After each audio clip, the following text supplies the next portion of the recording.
Hello. Haven't made a video in a little while. This week has been one long disaster. One big crash out after another at work. Me and Baxter have been just sitting back and questioning our existence. So bear with me. I have a lot of pent-up aggression. But I'm not gonna let it show. Alright? Not about that. Not gonna let that show. God said, "Would you like a challenge?" I said, "Yes, Lord." He said, "Here you go." Boom! No. Where did we leave off in the Odyssey? I think we left off, what book was it? I've been really distracted lately with a bunch of other stuff, so I've been getting back reading. I think we left off for book 8? Was it book 8? I believe it was.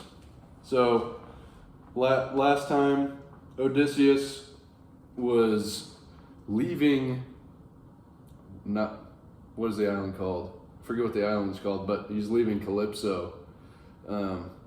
Hermes comes, meets with Calypso, says, "You gotta let the man go. He's crying on the shore every day. You know, he's an unhappy guy. He needs to get out of here. His purpose lies elsewhere other than being your handsome, sexy little man." So she gives him a nice axe, all kinds of stuff. He builds a raft, but Poseidon jacks him up. By the way, the Tucker Carlson nicotine patch. Wow, I feel based already. Oh yeah, Charlie Kirk got murked. R.I.P. Charlie. Not good. Not happy about that. Sucks. So Odysseus, Poseidon is on his way home from Ethiopia or something. He had some business. He was going over to Ethiopia because they like him over there. They were burning lots of nice sweet scents for him to smell. So he was over there going, and then he was on his way home. He sees Odysseus is floating. He's like, "Oh yeah, screw that guy." Starts a storm, and Odysseus has to swim. He's saved by a nymph. I forget her name. The white nymph is what her name means, or the white something. And he makes it to the island of the Phaeacians. So he stumbles on shore, and he's like almost dead. I believe Homer describes it as like when a traveler is taking a coal with him that he was burning for, because you didn't have lighters back then, so you would take a sort of a coal and you would just barely holding it so that you had that to start a fire. So Odysseus is burnt down to a little coal, and he's barely a little ember. He's barely hanging on to life. So he just kind of makes a little bed for himself out of sticks and branches and whatnot, and he stacks it up, and he's kind of laughing at how ridiculous it is that the position that he's in. Like, man, this is so bad. Like, I can't believe how bad this is. And he's got sort of a gallows humor about it, where he's like, "Oh, this is bad," but which is funny because it's relatable. When you're in a bad situation, sometimes it gets so bad where you're like, "I can't believe how bad this is," and you just have to sit there and kind of laugh about it. That's how today felt for me. And the past couple of days. But he sleeps, he has sweet rest. Athena comes and sprinkles some sleep on his eyes, so he gets some good rest. And in the morning, he wakes up. But we're gonna cut to the king of Phaeacia. I believe his name is Alcinous. I think that's his name. Let me just double check real quick. But he is the king of Phaeacia, and his daughter for whatever reason, Athena plants a little idea in the daughter of the king of Phaeacia in her head.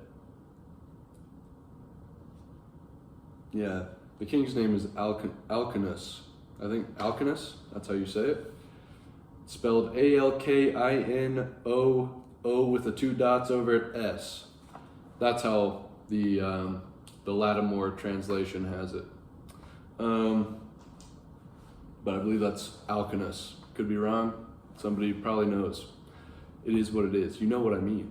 So she has a little thought implanted in her head in a dream by Athena, where it's like, you should go down to the stream, to the river, and go and wash all the clothes and bathe with your lady friends. So she says, all right. She goes and asks the king, Dad, can I go and wash all the clothes? You know, my brothers have been complaining. They're young, strapping men. They might need to get married someday, and they're not going to get they ain't getting any play if they got dirty clothes, stinky, crusty clothes.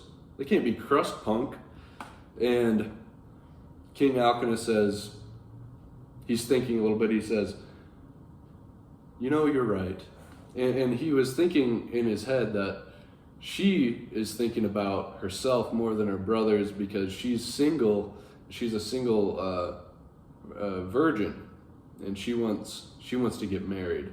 And so he's like, you know, we got to humor her. So yes, you can take the nicest buggy down to the river to go wash the clothes. So they do. She loads up. Her and her friends go down to the river. So they're bathing and they're playing around, messing around, tossing a ball. They're playing football. No. And Odysseus wakes up. Now, Odysseus is naked at this point because he disrobed. He had to swim for a long time. And he had this sort of cloak that the goddess gave him to swim. But her deal was, now this is going to get you to land. But once you get to land, you're going to have to throw it back into the ocean because she needs it back. So that's what he did. Now he's naked. Well, there's these young ladies washing and playing and making all kinds of noises, and Odysseus wakes up and he's like, oh man, what kind of people? He forgets he's in a strange land. And before all this, he's been to all kinds of strange lands. He's a wandering traveler, an explorer.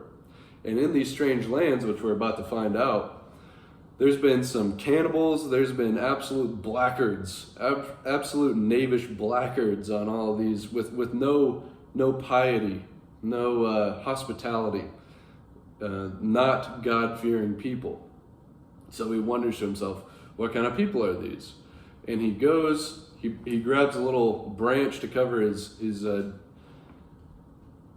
genitalia, and so then he walks down to the stream, and there's all kinds of women there, and here he is, a naked man holding a branch to cover his unit and his bollocks, and so they all get freaked out, and they're like, they run away, except for the daughter, the princess. The princess stays. She's invigorated. She's given the courage by Athena. Athena gives this sort of courage to people. She's always helping out people in social circumstances. That's one thing Athena's very good at. And this kind of plays in, I feel like, because Zeus is constantly mentioned in the Odyssey to be a lover of hospitality, which means, so that's a way of showing piety to the god, to Zeus, is being pious. And it means that Zeus is connected with community and human beings. And so being kind to strangers is something that Zeus really likes. But then his daughter, Athena, who comes out of his head, by the way, she just like pops out of his nose, fully in armor and fully grown. That's how Athena is born, out of Zeus's head. And she represents wisdom. So she's constantly helping out humanity and giving them sort of wisdom and helping and guiding and directing them to get to Zeus's will. So she's kind of, if you think about this in the Christian perspective, if say Zeus is God the Father, Athena is like Jesus, or more like the Holy Spirit, because she's constantly moving people to arrange the will of Zeus, and the will of Zeus is what's going to happen. That's fate. So Athena tells the princess, be still, be calm. She doesn't verbally say this, but she imparts this sort of knowledge, this wisdom to her, and so she stays put. And Odysseus, he's coming up and he's thinking, man, what's the best way to approach this? This doesn't look good. It's said that he comes out and he's like a wild animal, like a beast. He's coming out like a mountain lion. All right, he's looking rough, like he's ready to pounce. Now, so he knows this, and he's thinking, what's the best way to approach this young, pure girl? Now what they typically do is they'll get on their knees and grab the knees of whoever they're pleading with. He said, I would do that and ask for her hospitality. However, seeing as I'm naked and looking pretty scary, I'm not going to do that. So he goes and he uses honeyed words on her, which is a lovely turn of phrase. Honeyed words. Odysseus is not only capable in every situation, whatever situation he's put into, he's a master strategist. He knows how to do that. In situations where physical actions are required and social interactions, he's physically capable and he's a good rhetorician. All right.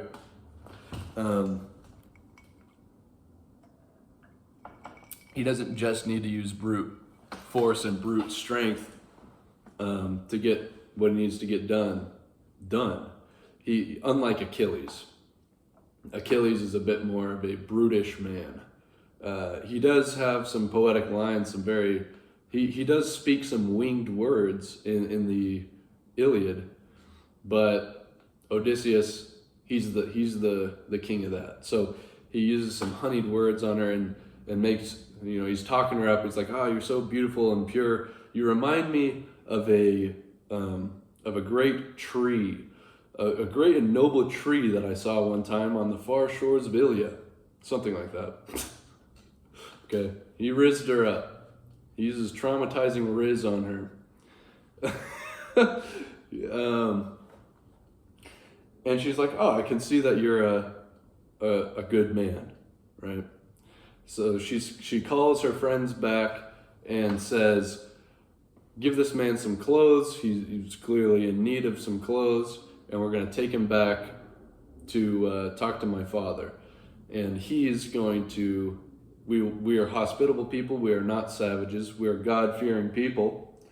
Now these people, the Phaeacians, are connected in a big way with Poseidon, actually, which is a little interesting considering Poseidon has a big grudge against Odysseus. But this all works out in sort of a fated way. The reason I say that they're connected with Poseidon is these people are goated with the sauce, as they say, when it comes to seafaring. Their ships are like lightning fast. They got like cigarette boats, practically. They don't have to have sails somehow. I think that's what it says. I can't remember. But they don't need navigation. It's almost like the sea just takes them where they need to go, and it's really fast. Okay? So they're goated with the sauce because they're very connected with Poseidon. But they also honor Zeus. They're hospitable. They have a good community, a tight-knit community as well, because apparently they are somewhat shrouded from outside nations. This is like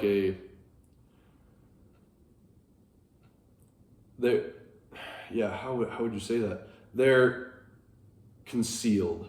So they're a close-knit community. They don't get very many outsiders, which is why it was partially such a shock for them to see some wild naked guy that they've never seen before just wash up one day. But they take him back to the town, and the princess tells Odysseus that you need to go talk to my mom, the queen. And if you talk to the queen, and if you are convincing to her, you will be convincing to the king. Now this is kind of apparently this is a truth that just goes along through history. The way to get to the king's heart is through the queen's heart. That's actually how Christianity spreads in a lot of these pagan nations, is wandering bands of missionaries will go to a town, and they'll typically be persecuted for a while until one is able to convince the queen of what they're saying, and then the queen converts, and then if the queen converts, the king converts. Okay, so that's what happens. Odysseus goes to this palace, and it's this amazing, crazy, immaculate place with, says that the statues, there's like these dog statues that are made by Hephaestus, who's the nerd god, the craftsman god. He's not a physically active god. I think he's disabled. He's a disabled god, and he works with but he's very capable with his hands. His legs are disabled. His hands are not. He's like a craftsman. He actually makes Achilles a shield that has go read about that in the Iliad. I could go on a rabbit hole about that. But so he goes into this place, and Athena shrouds him with mist, so nobody recognizes Odysseus. He's basically like in Assassin's Creed, when you're on a trailing mission, you gotta blend. You sit down and you blend, and nobody notices you. So that's what's happening. And he makes his way to the queen, and he grasps her knees and speaks some more honeyed words to her, and says, "Look, I'm a wandering traveler, and I'm a long-suffering traveler. I'm an unhappy, long-suffering traveler." So if there's an unhappy man, and he's a long-suffering traveler, and you're a good, hospitable, God-fearing, pious household, you're gonna be pious and be good to him. So they invite him to the feast. They feed him. They give him wine, and they're like, "Look, we don't." He doesn't say who he is. They're just like, "Of course, you're a long-suffering traveler. Have a seat." And they feed him, and after a while, there's music playing, and they're actually playing music about some of the battles that was happening in Troy. And Odysseus he's getting sad about it because he's remembering all the sad stuff that happened over there, all the crazy stuff that he went through. And so he kind of is crying, and he shields himself a little bit. He's covering his face. He doesn't want anybody to see him crying. And the king notices this. Now, this should remind you of an earlier book, I think book 4, book 5, when Telemachus experiences the same thing when he goes to see Menelaus. So that's a little 2 lines, similar things happening there. So after the feasting, all the people go home. Now, there's I believe that there's 12 kings in this Phaeacia, or whatever the island is called. There's 12 kings, so it's a sort of a community, but Alcinous seems to be the top chook. So everybody leaves, and he gets to talking with Alcinous, and they have a good chat. They're like, "Well, who are you? You're wearing." I believe the queen recognized some of the clothes that he was wearing. Like, "That looks familiar. That's actually our clothes. How did you get this? Where do you come from?" And Odysseus, I can't remember what Odysseus tells them, but they're like, well, regardless, you have a good night's sleep, and in the morning we're having some games. We want to show you all that we have the best athletes and the best dancers and the best music. So I say, all right. And in the morning, rosy-fingered Dawn brushes its hair, and they get up and they are having this festival. They bring in all these athletes, and they're doing cool stuff like javelin throwing or discus. They're doing discus throws, and Odysseus is sitting there watching. He's like, oh yeah, this is cool. Now Odysseus just wants to get home. I remember that is what he was saying to Alcinous. He's like, look, I've been long suffering and I need to get home. I've been out for years and years and years. I got to get back to my people.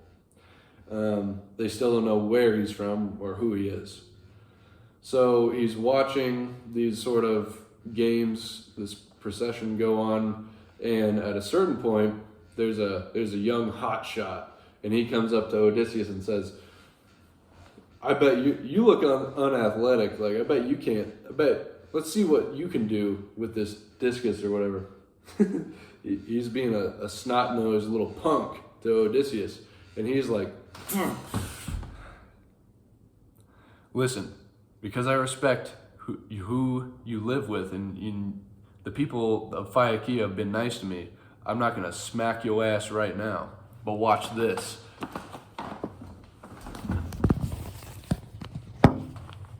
He takes a discus. This is a discus. He goes, boom! And he chucks it so far.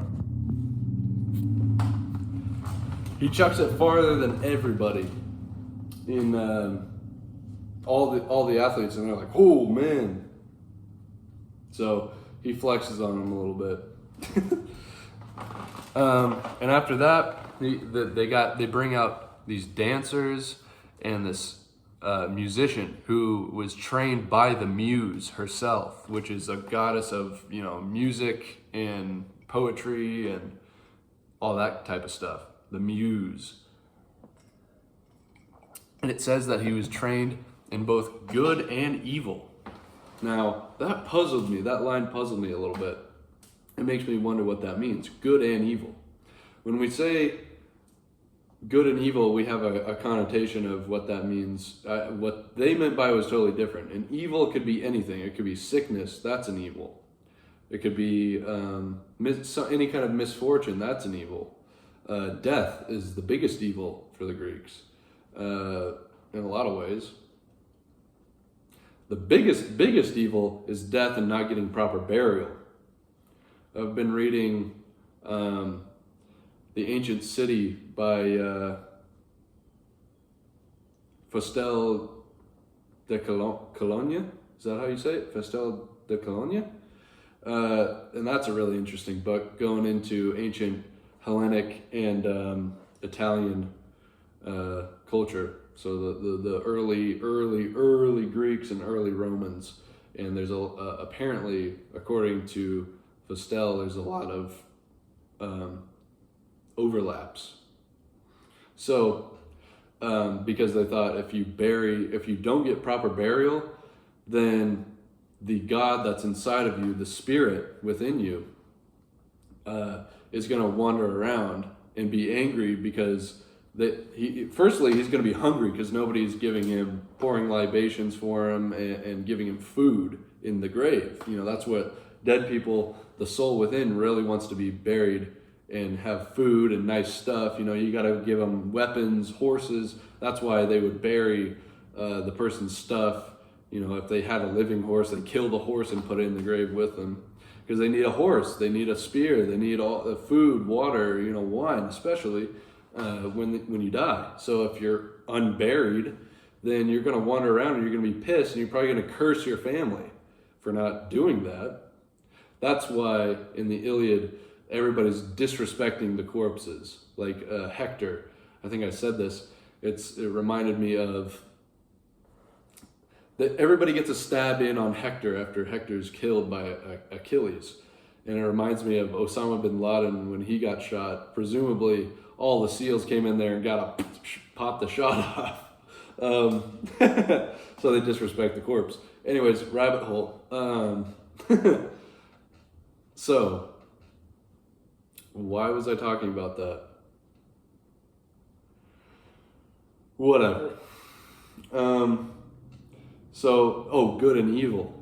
What I think it means is the muse has taught him how to sing good, like happy, uplifting songs and lower frequency, sort of almost depressing songs.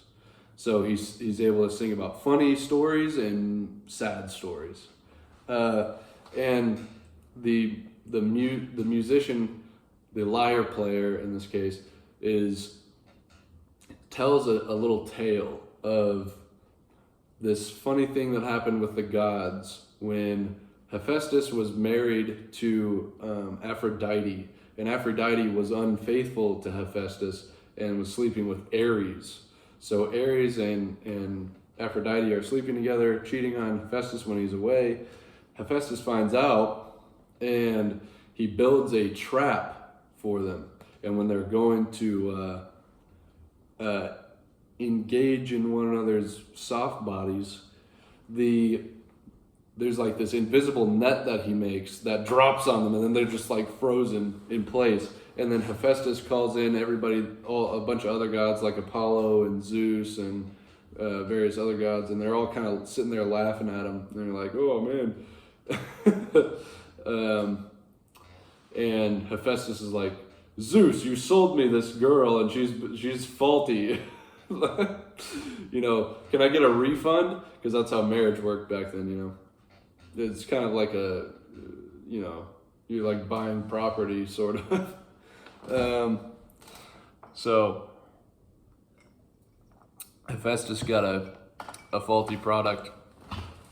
So there's a weird little funny moment that's just in there where it's like, okay, interesting. So then and they got these dancers that are jumping up and down, and they're throwing a ball up in the air and catching it, and Odysseus is like, "Alcinous, this is cool. You've shown me you guys are the best. All right, now I want to get on my way." And before that, he's like, "All right, well, I'll call in all the 13 kings, and we'll all give you gifts, and then we'll send you on your way. We'll give you this sick sword, some cool clothes, get you all dripped out before you leave. But first, let's listen to another song."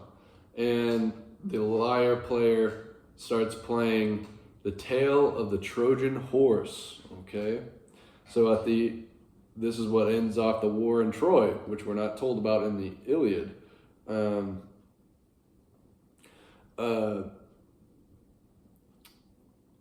Odysseus decides that the only way we're going to get into the impenetrable walls of Iliad or of Troy is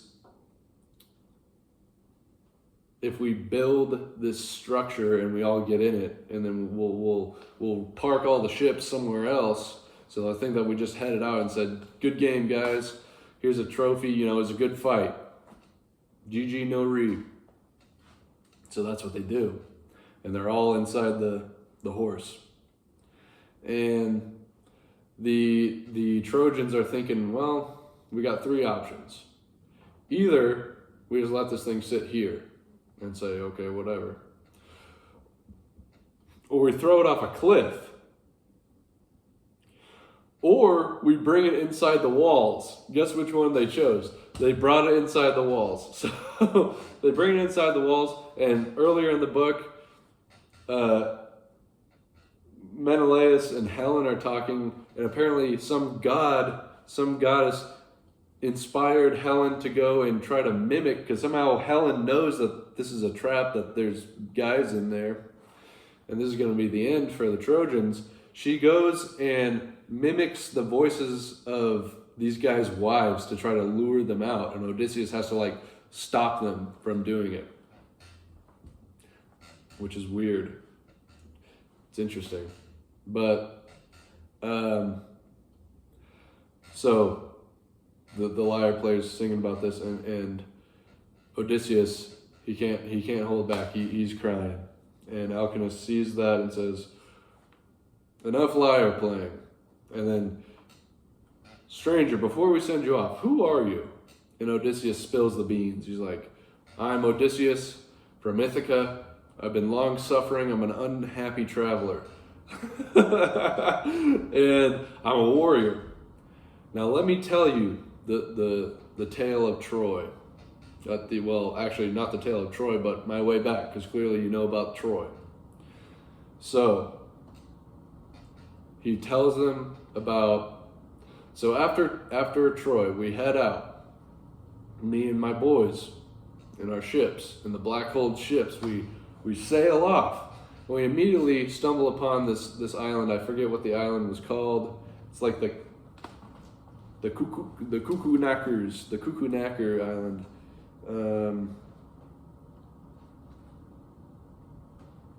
What was it called? I'll find it.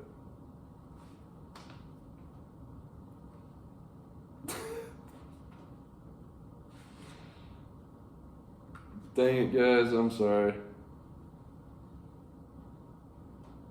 Whatever. Whatever.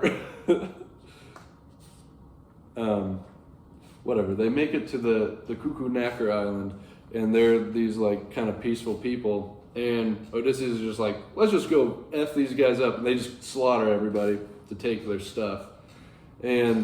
But turns out that, so it was an island, or it was actually like some sort of like peninsula or something.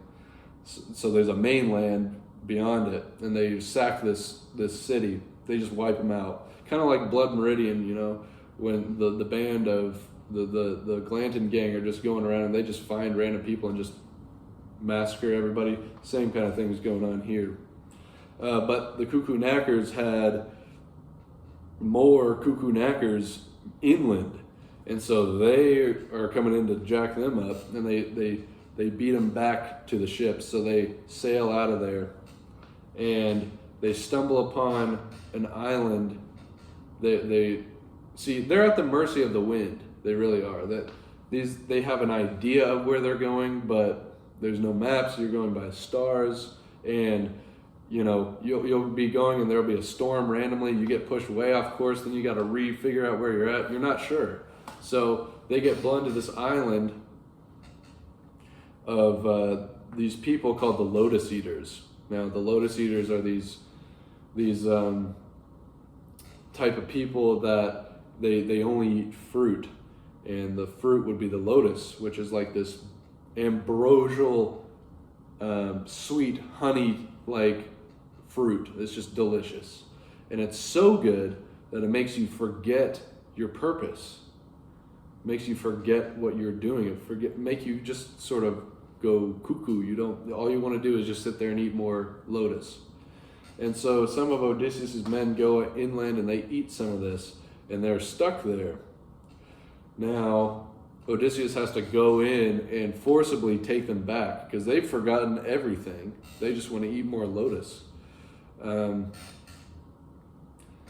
so they bring him back. Now, the Lotus Eaters, I can't help but think about some sort of addiction or some sort of drug that just makes you, you just numb yourself, and it's a way of forgetting your mission and what you've got to be doing.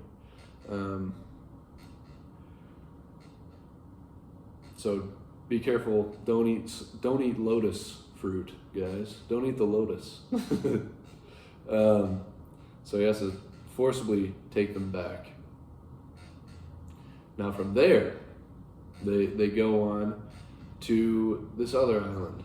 And this is the island of the Cyclops, where the Cyclops live. And they're a race of giants which have no community. All they have are just sort of families. So they're very, what